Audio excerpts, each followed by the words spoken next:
प्यारे अधिवक्ता साथियों, सभी को हमारा प्यार भरा नमस्कार। आज का वीडियो सूचना प्रधान है, इसलिए आप लोग पूरे चैतन्यता के साथ पूरी बात ध्यान से सुनेंगे। इसमें तमाम तार्किक बातें ऐसी हैं जो आपके लिए भविष्य में आने वाले कुछ ही महीनों के अंतर में ये दूरगामी परिणाम लेकर आएंगी। आज हम बात शुरुआत करेंगे उत्तराखंड लोक सेवा आयोग में प्रेषित जुलाई महीने में 12 जुलाई संभवतः डेट है, एक आरटीआई पर एक अधिवक्ता साथी के पूछे गए प्रश्न के जवाब में। वो आरटीआई में पूछा गया है कि जो वेटिंग लिस्ट 2021 की वैकेंसी में लगभग 25%, अब आप सोचिए, के बारे में जो अतिरिक्त विज्ञापन, अतिरिक्त चयन होना था, उसका क्या हुआ।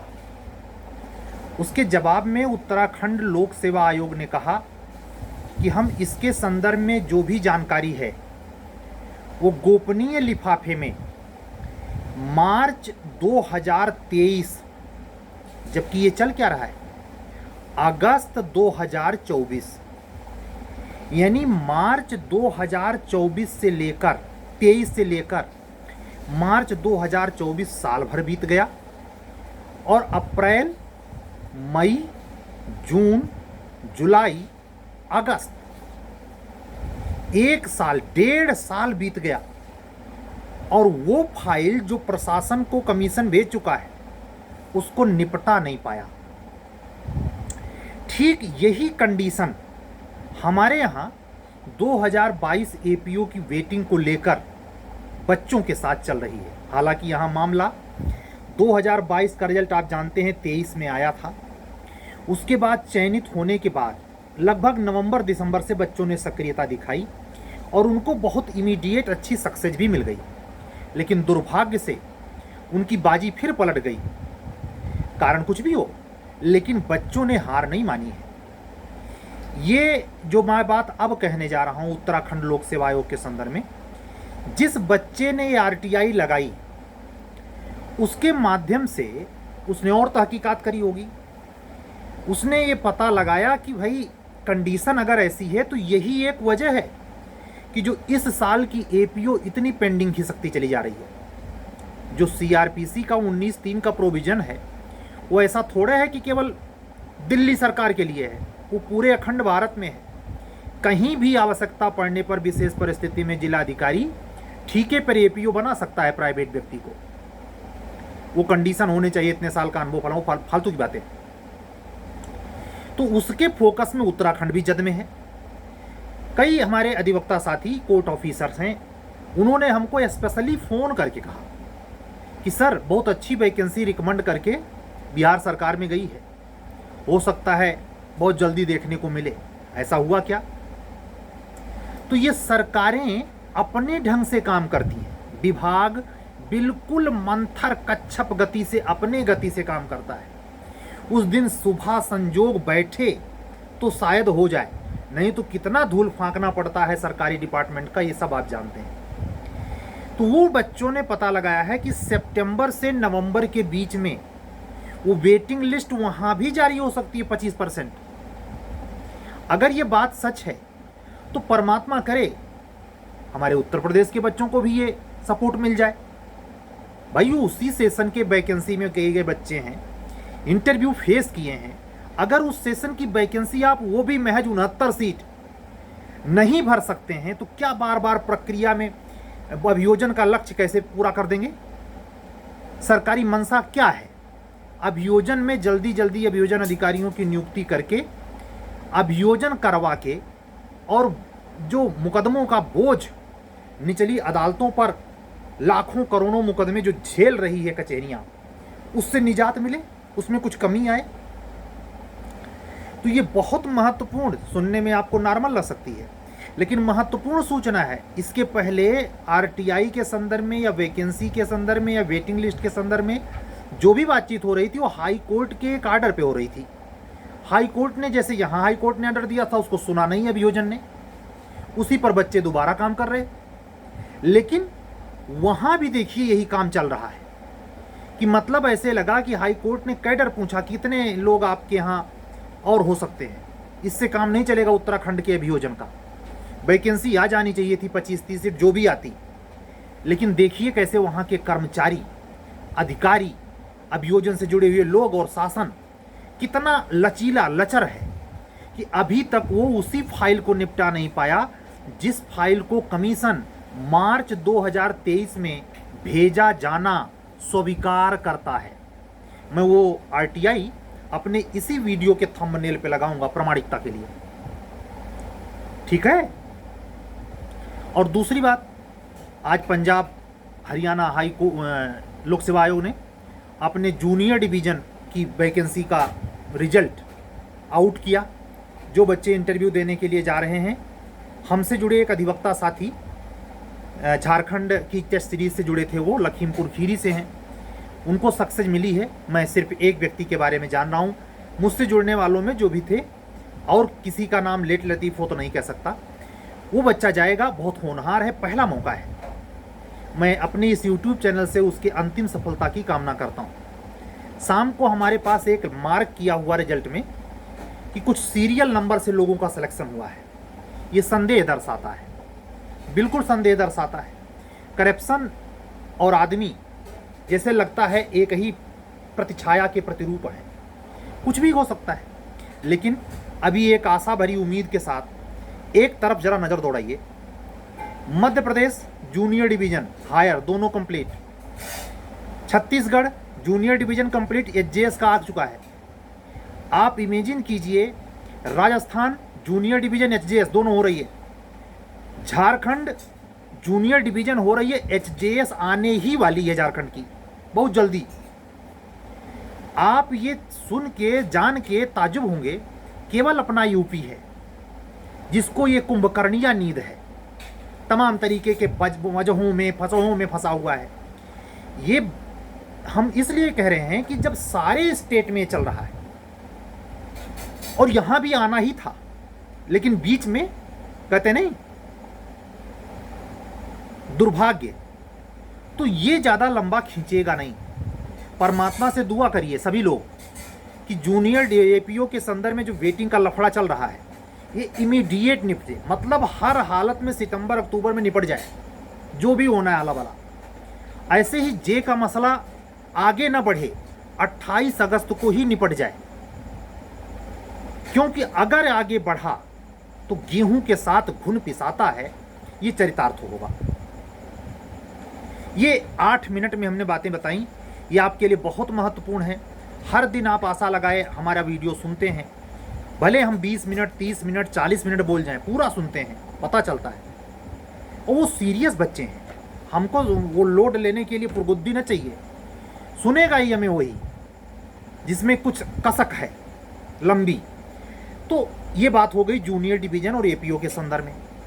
अब हम बात करेंगे एचजेएस को लेकर, यूपी। इसमें बच्चे वेट कर रहे हैं कि हमारा फार्म काहे रिजेक्ट हुआ। मुझे अब आशंका हो रही है, आज 25 अगस्त हो गई और 25 अगस्त के डेट पे मैं क्लियर कह रहा हूं, पहली बार आशंका शेयर कर रहा हूं कि शायद वो कोई लिस्ट न जारी करे। ऐसा क्यों कह रहा हूं? हमारे सभी अधिवक्ता साथी एचजेएस के जिनका फॉर्म रिजेक्ट हो गया है, अगर ये वीडियो सुन रहे हैं तो ध्यान से सुने। एचजेएस की हिस्ट्री में ये पहली दफे हुआ है कि हमेशा लिस्ट रिजेक्ट लोगों की जारी होती थी, अब की बार सेलेक्ट वालों की जारी हुई है। इसलिए मुझे इस बात में ही समाहित दिखता है कि आपकी सारी संभावनाओं का गला रेत दिया गया है। अब आपके ऊपर, आपके कर्तव्य के ऊपर, आपकी प्राथमिकता के ऊपर है, आपके अपने अधिकार बोध के ऊपर है कि आप इसको किस मंच तक ले जाते हैं, ये आपका धर्म है। तो अगर आप वेट करना चाहें तो सैटरडे तक का वेट कर लें, इसमें जन्माष्टमी भी है। मुझे नहीं लगता कुछ होने वाला है। आपको अपने रेमेडी के लिए अदालती दरवाज़ा खटखटाना ही पड़ेगा। अगर आप ये मानते हैं कि आपकी कोई गलती नहीं है फिर भी फार्म रिजेक्ट हुआ है तो, और ध्यान रहे, अगर आप बगैर ग्राउंड के गए तो आपको कोर्ट इतनी ज़बरदस्त है कि आपको उस परीक्षा से तो बाहर करेगी ही, आने वाली परीक्षा को भी प्रभावित कर सकती है, साथ ही आप पर फर्जी मुकदमा करने के लिए बहुत ज़बरदस्त फाइन मार सकती है। इस सब चीज़ का ख्याल, यानी मजबूत ग्राउंड हो तो आप जा सकते हैं। आरटीआई लगाने का प्रचलन है, कमीशन में लगाया जा सकता है। माननीय उच्च न्यायालय के उस सेल को भी लगाइए कि हमको बताया जाए, सूचना दी जाए कि हमको क्यों रिजेक्ट किया गया। ये प्राथमिक कड़ी है, इसको जरूर पूरा करिए। बाकी संकेत ये लगता है कि जो स्थिति है, हाँ एक बात जूनियर डिवीजन और एपीओ के संदर्भ में और कह दूं कि जो सब्जेक्ट की बात चल रही है उसमें 90% दोनों रखने की है, दोनों रखेगा। ये छत्तीसगढ़ की तरह बिल्कुल नहीं रखने वाला।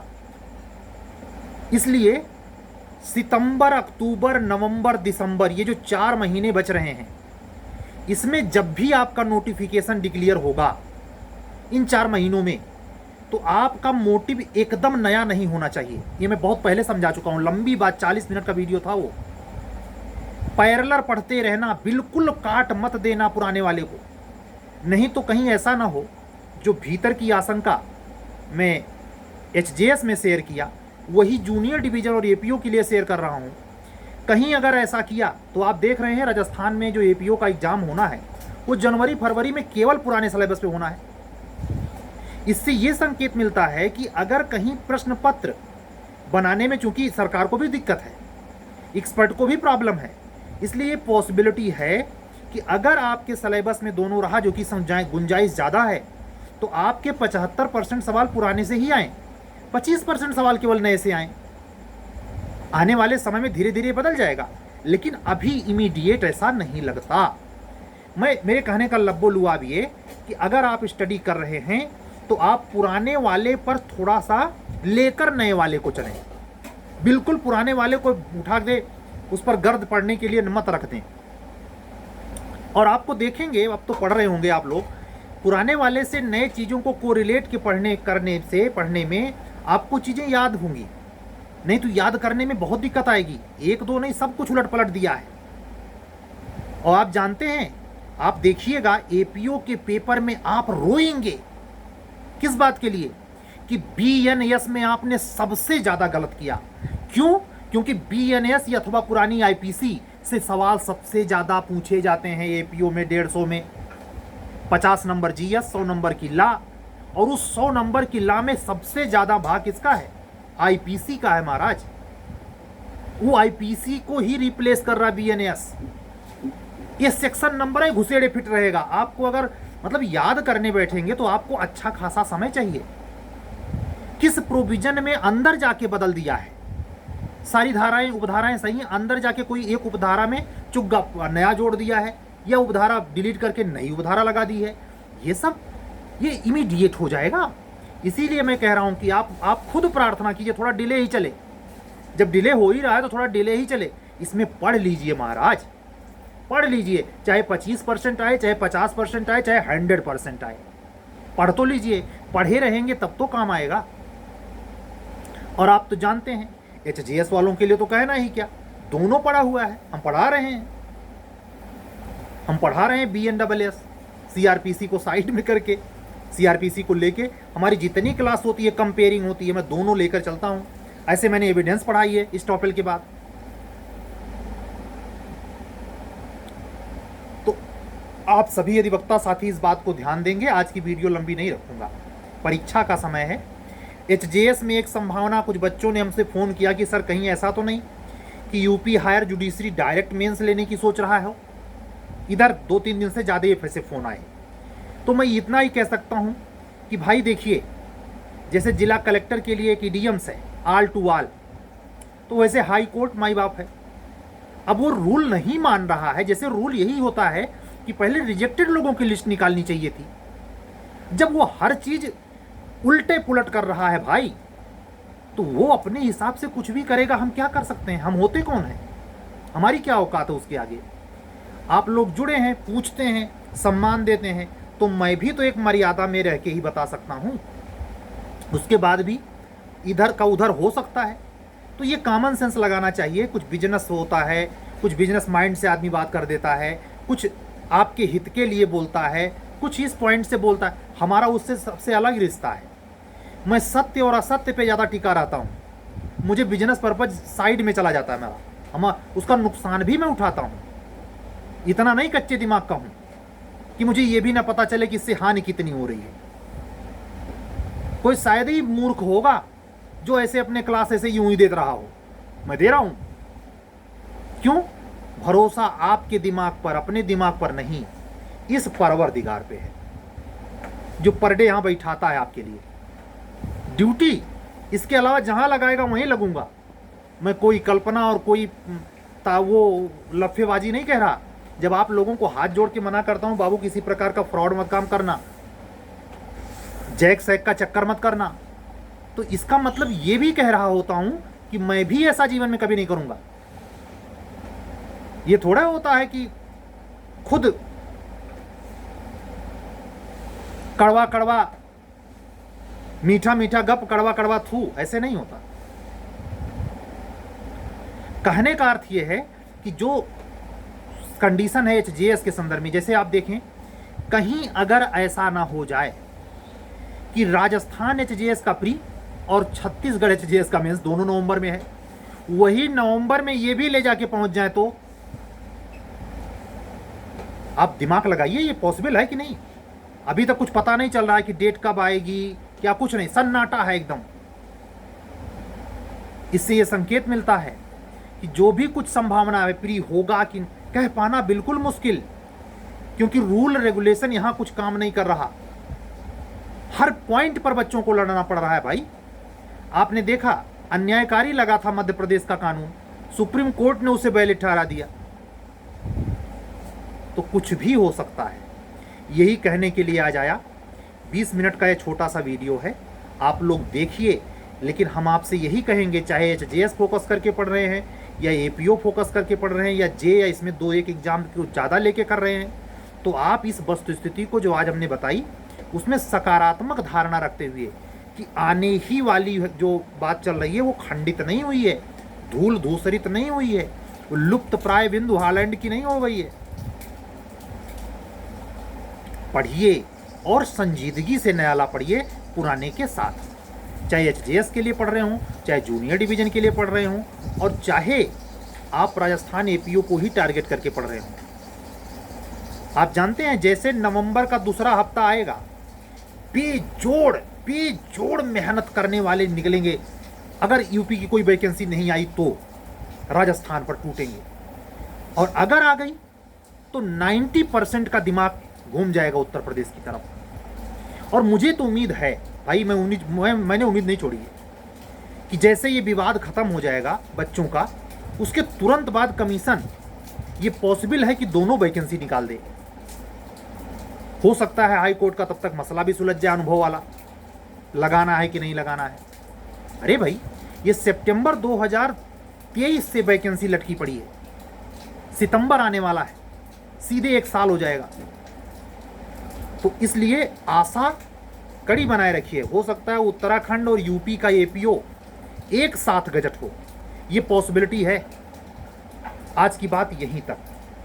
सभी अधिवक्ता साथी अगर हमारे द्वारा चलाए जा रहे एचजीएस, एपीओ और जे की टेस्ट सीरीज से जुड़ना चाहते हैं, क्लासेस से जुड़ना चाहते हैं, नई जो संहिताएं चल रही हैं, या मेंस की टेस्ट सीरीज से जुड़ना चाहते हैं, छत्तीसगढ़, झारखंड, कहीं से आप तैयारी कर रहे हो, मीडियम आपका कुछ भी हो, तो हमारे व्हाट्सअप नंबर पे 7705090393 पर व्हाट्सअप करके जुड़ सकते हैं। हमारा यह कार्यक्रम जो हमारे द्वारा संचालित हो रहा है केवल ऑनलाइन है, ऑफलाइन ऐसी कोई सुविधा मैं प्रोवाइड नहीं कराता। जो व्हाट्सअप नंबर हमने बताया वो सिर्फ व्हाट्सअप नंबर है, कॉलिंग नहीं। जब आप उस पर व्हाट्सअप कर देंगे तो हम आपको ज़रूरी हुआ तो कॉलिंग नंबर प्रोवाइड कराएंगे। इन्हीं सब बातों का ख्याल करते हुए लगे रहिए। लगे रहने वाला ही दशरथ माझी की तरह एक दिन रास्ता निकाल लेगा।